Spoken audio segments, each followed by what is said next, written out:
What's going on, movie lovers? Welcome to Apocaflix Movie News. I am your host, Jacob Bartley, and I am joined by one of the regular Apocaflix Movies members, Gio Ramos. What's going on, man? I'm still thinking about that Rogue One ending. Oh my god. Yes, it was one of the best endings to a movie I've ever seen. And oh my god. We'll end things at that. Well, it's a very exciting weekend for us because Rogue One has come out. We saw it last night.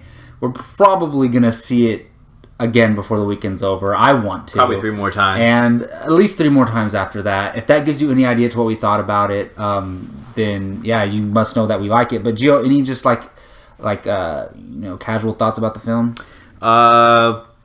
For a while I was a little curious about how this whole anthology thing would work out. And it works out great. Especially for us Star Wars, diehard Star Wars fans. There's so much fan service in here. There's some great action. There's a lot of great cinematography shots.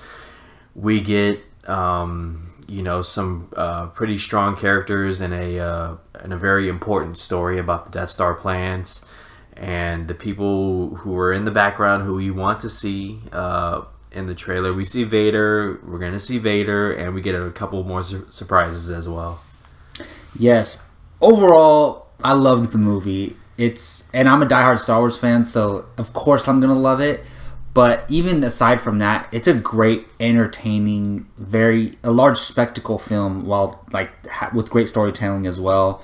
But I do think it caters to the Star Wars fans and the fans who really pay attention to the Star Wars canon, like the novels, and they already know the history and all the little tiny information bits that are mentioned in the movie. So definitely caters to Star Wars fans, but overall, very enjoyable film, even if you're not a Star Wars fan. All right, well, besides Star Wars, we got some other good things to talk about this week, and this actually aired before the Star Wars movie last night, and that was a 5-minute Dunkirk trailer, the Christopher Nolan film. So, as we all know, Christopher Nolan is a very coveted director. While he did a big tentpole franchise like The Dark Knight, it was under his own terms. Only involved in films he's involved with creatively, we wait every so many years for his next big project. 2014 was the last time we saw a Nolan film, with 2017 being the next. Warner Bros. Revealed the second but first full-length trailer for Nolan's Dunkirk, which tells the true story of the evacuation of Dunkirk, France during World War II when Allied forces were surrounded by German forces. The film stars Tom Hardy, Cillian Murphy, Mark Rylance, Kenneth Branagh, Harry Styles, and James D'Arcy, and hits theaters on July 21st, 2017. Gio, what did you think of this first look at the trailer, and how did you like that preview before Rogue One? Well, speaking of the trailer, it was everything I'd expect. Christopher Nolan tackling a war film, you're going to get some really great shots of cinematography, and looked amazing, of Dunkirk, France. I like the cast. It's a very warlike, feeling to. I mean, it's obviously based on World War II. Oh yeah. But anybody expecting a Christopher Nolan Inception or something big should temper your expectations. I'm excited to see how he directs a war movie and a true story, so that I'm looking forward to. As far as the preview, it didn't feel like 7 minutes. Did it feel like 7 minutes to you?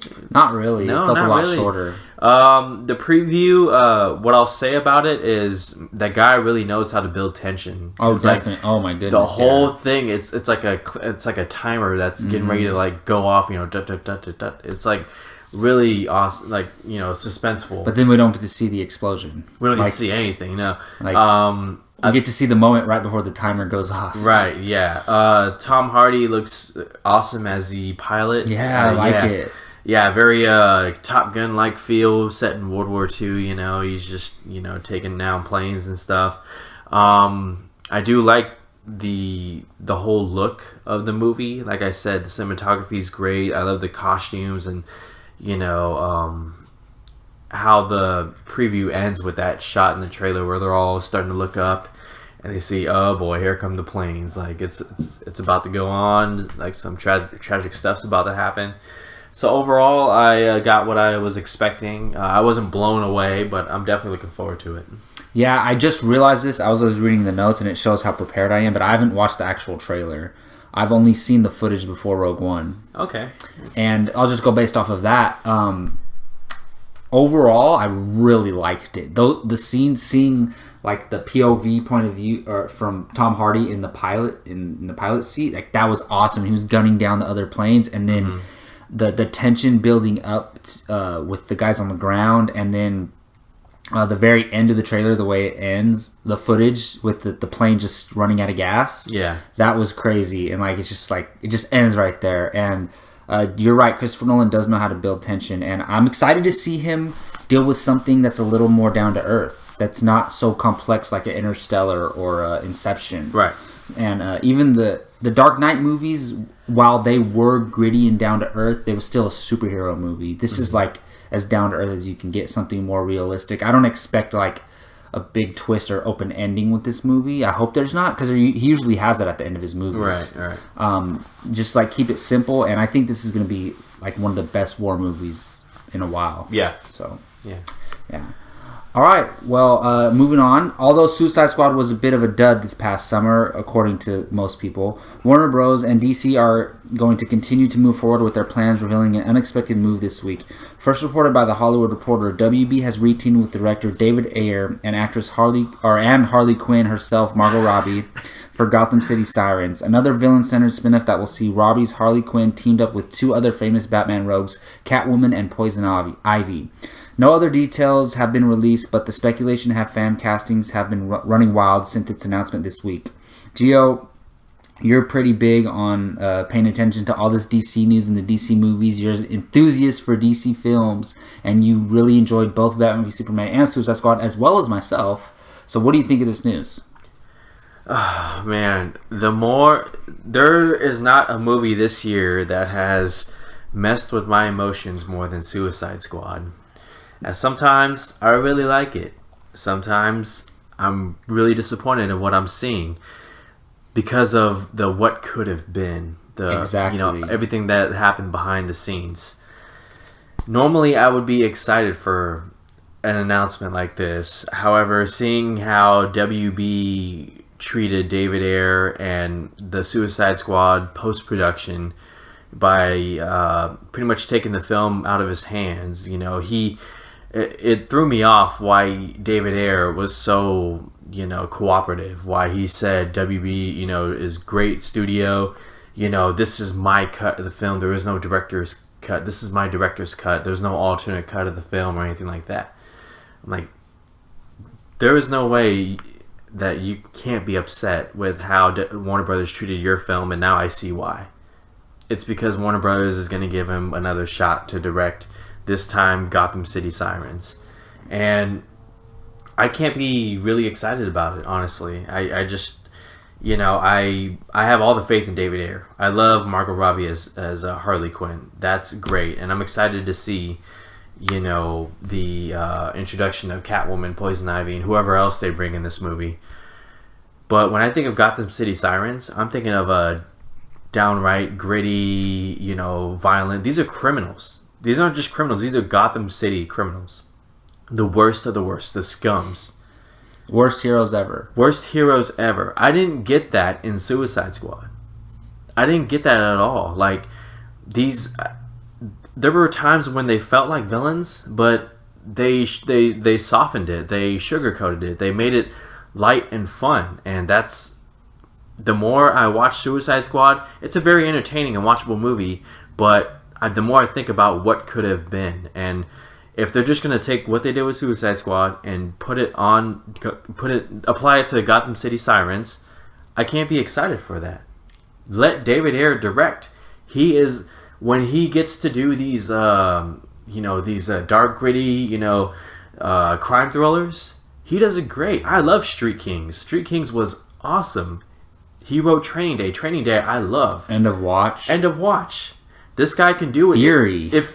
If you let him do it, he can make something good. But Warner Brothers, they like to take their hands and they're very reactionary. John Campea said it himself, reactionary.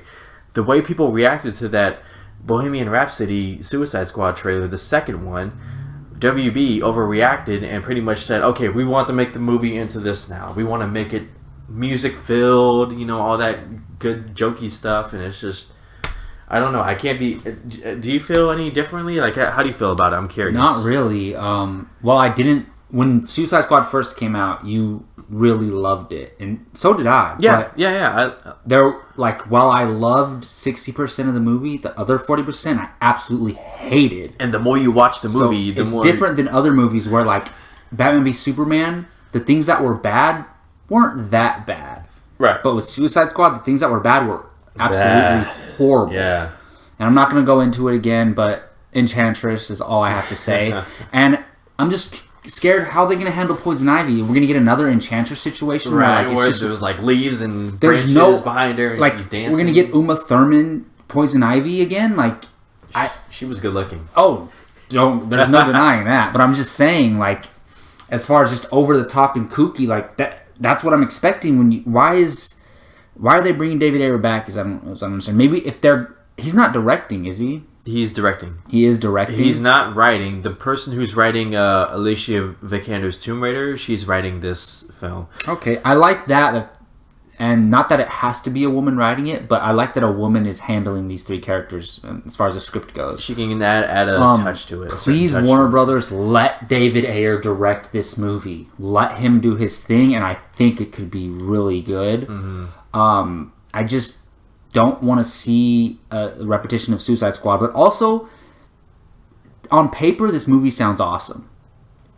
3 years ago, we hear this announcement, or even 2 years ago, we hear this announcement. We're like, oh, that's awesome. But knowing what we know now, I think it's doing too much right now. Warner Brothers needs to take it easy, take a step back, focus on what your big properties are. Focus on Justice League. Focus on Batman, Superman, Wonder Woman.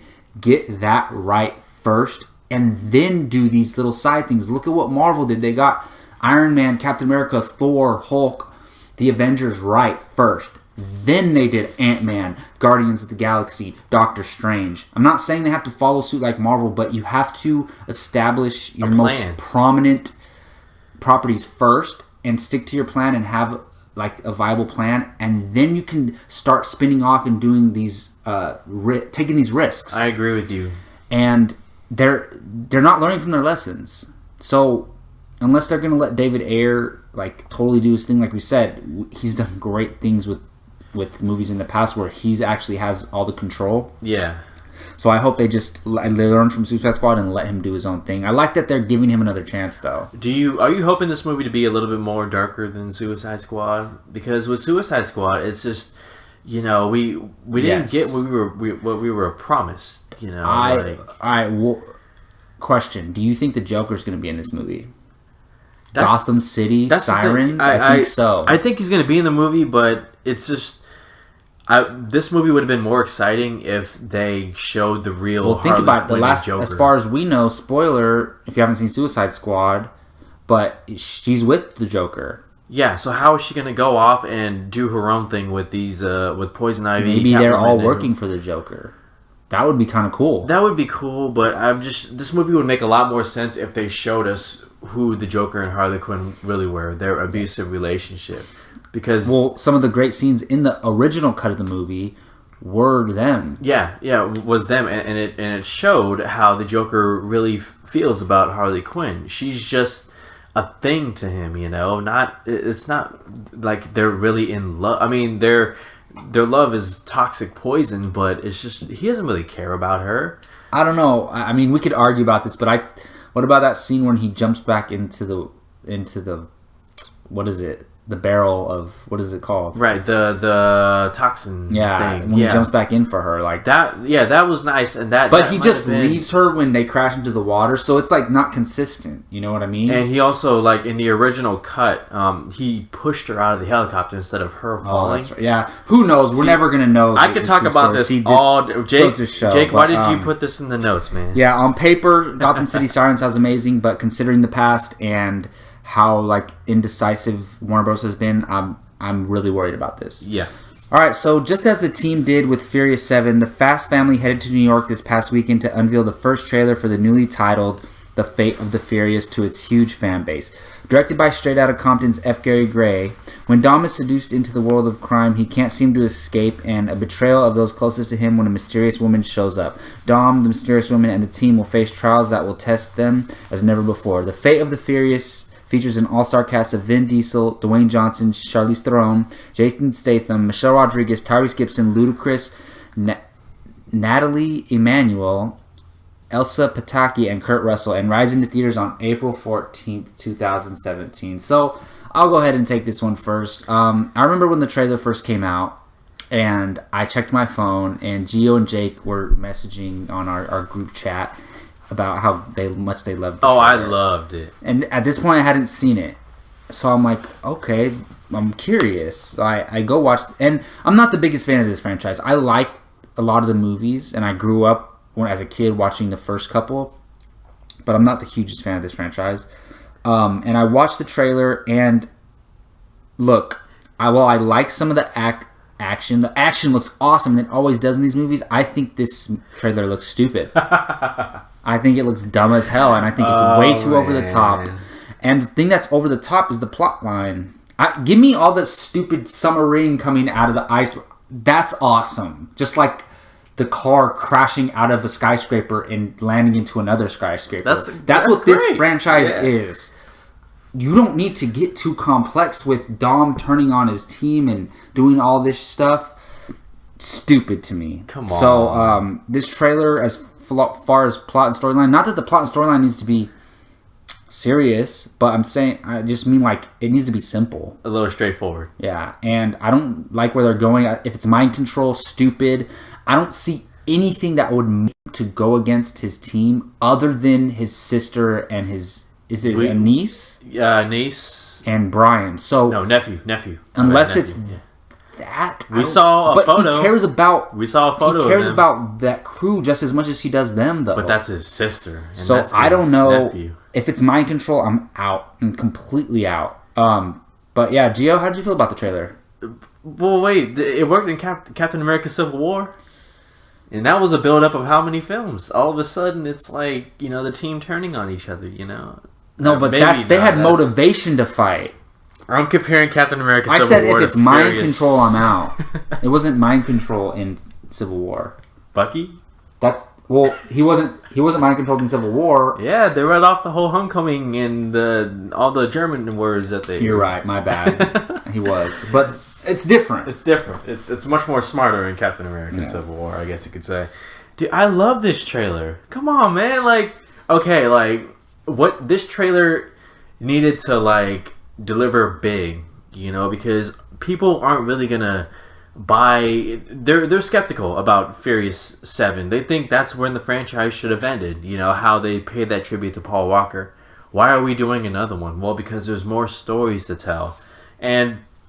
I think for myself, having Dom as kind of the quote antagonist, it's a little bit different. It's more fresh because in 5 they went ahead and it was a heist movie, but there was an antagonist. In 6 there was an antagonist. In 7 there was an antagonist again, and in 8 I don't want just another antagonist. I want to see something a little bit different. And the scene where They trap their cars around Dom, and then they have the cables. That looks awesome. I'm telling you, the action looks great. And it Dom always does. And the boulder, it's great. I cannot wait to see it. There's so much action in here.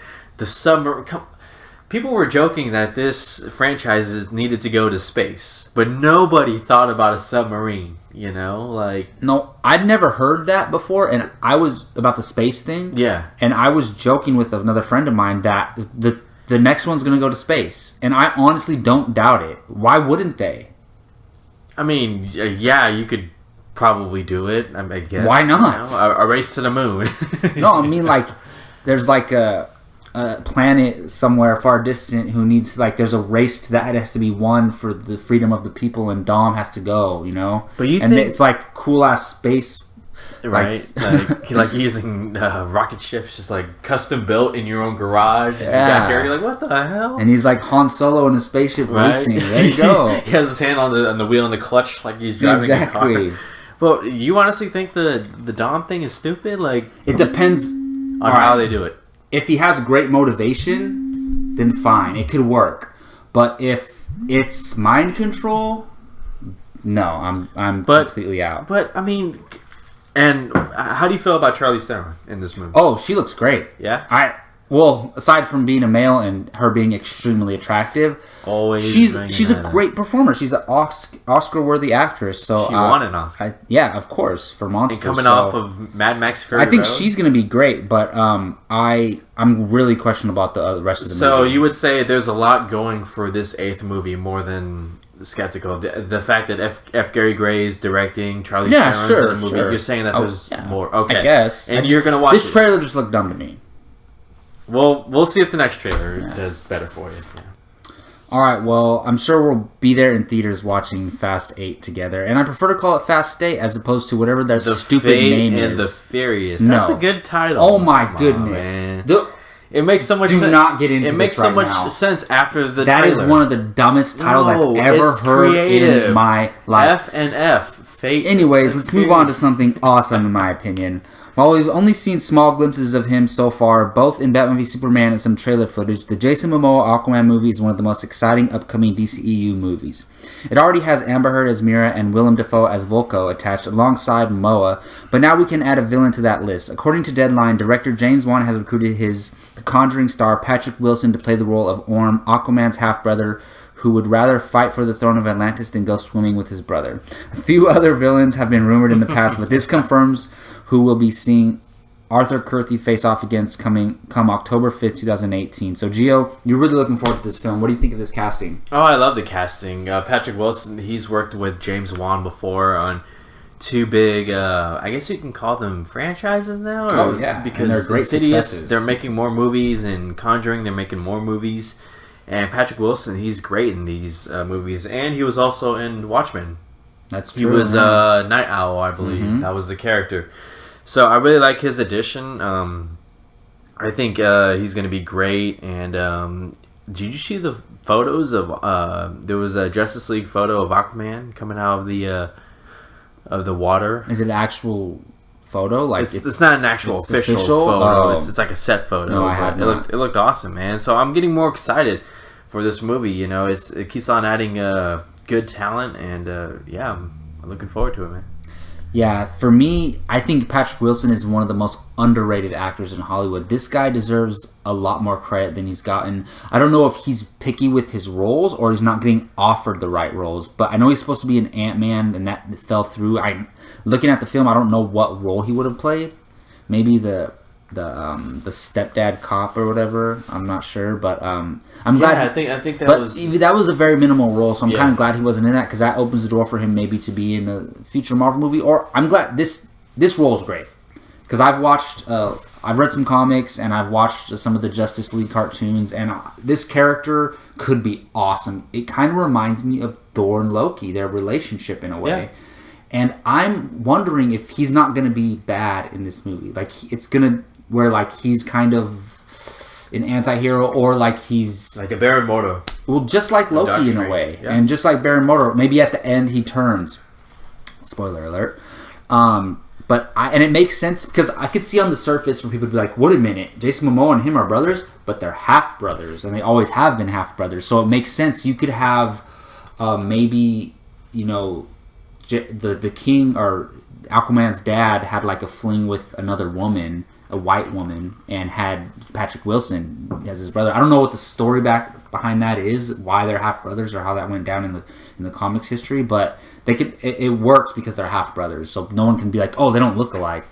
They're half brothers. So I love this casting. It makes me more excited for Aquaman. And because I love Patrick Wilson as an actor, and I think he deserves which is like one of the few Aquaman, one of the few bright, you know, things that we can actually look forward to in DC. Wonder Woman. No, and Justice League. I said the few. All right, there's like 8 or 9 announced movies. So the Batman. Come on, there's so much to look forward to. There is Gotham City Sirens. No, not so much. All right, with Kong Skull Island just around the corner and the long-awaited Pacific Rim sequel currently filming, Legendary decided to reveal the official titles for the sequels of Pacific Rim and 2014's Godzilla sequel. The sequel to Gareth Edwards' Monster Smash hit will be titled Godzilla King of Monsters, while the sequel to Guillermo del Toro's giant robot monster movie will be titled Pacific Rim Uprising. With no plot details revealed, these titles may shine a little light on what to expect with these two sequels. Gio, now that you've heard these two titles, what do you think of them, and which one are you taking? And by the way, I did not mention, this is the Take One, Leave One segment, where we take one or leave one. Yeah, pretty much self-explanatory. I gotta go with Godzilla King of Monsters. And it's not because I like either title. I mean, they're both alright titles, but what is Pacific Uprising? Stupid. That's an answer, yeah, but I mean, what is it? It's like, what's Uprising? So generic. I don't know, but with Godzilla King of Monsters, this once again hints toward the future where, he's going to be fighting monsters, Kong, whoever else, Godzilla fights. I don't know the names of the creatures, but he fights quite a bit. Mothra. Mothra, there you go, yeah. So, I got to go with Godzilla King of Monsters just because it's like a hat tip to, the future of the franchise. Yeah. I'm hands down going with Godzilla King of Monsters. Yeah. It makes sense because he's the biggest, baddest monster of them all, Mm-hmm. and whether they're going to build a cinematic universe with some good monsters that have to take on some bad monsters, he's the king. He's the biggest. And it's weird because King Kong. So is it kind of like showing that Godzilla's better than King Kong? Like, that's kind of, I didn't even think about that right now, but like, King Kong is his name, Godzilla King of Monsters, which is like, it shows like when King Kong and him team up, King Kong's going to be the sidekick because Godzilla's the king of monsters, and it makes sense. Like, King Kong's going to be riding on Godzilla's back into battle, like when they team up. But first, let's watch them fight. But yeah, Pacific Rim Uprising. What the hell? I'm tired of those type of names. Like, what? I don't know. There's so many like that. Like, were sequels like Uprising or just those generic titles where it doesn't even it has no substance to the title. Like, what does Uprising mean? Even if there is a little uprising in the movie, it sounds dumb. But yeah, Godzilla King of Monsters really sounds awesome. Alright, well, that's gonna wrap it up for this short episode of Apocaflix Movie News. I hope we brought you guys some informative stuff and some entertaining stuff. I want to thank Gio for joining me today. Let them know where they can find you online. You can find me on Twitter at GioRamos24 and check out apocaflixmovies.com. We got some great articles on there, some editorials, and I believe a rewatch review of The Force Awakens that you just wrote up. Yeah, I just put that article up. I haven't wrote an article in a while, but I made a commitment to every year before the next Star Wars movie comes out to write a rewatch review of the previous one. So go check that out online, and you can find me, Jacob Barley, on Twitter at @JacobBarley_. On this YouTube channel, please subscribe and hit that like button. We truly, truly do appreciate it. And until next time, you all take care.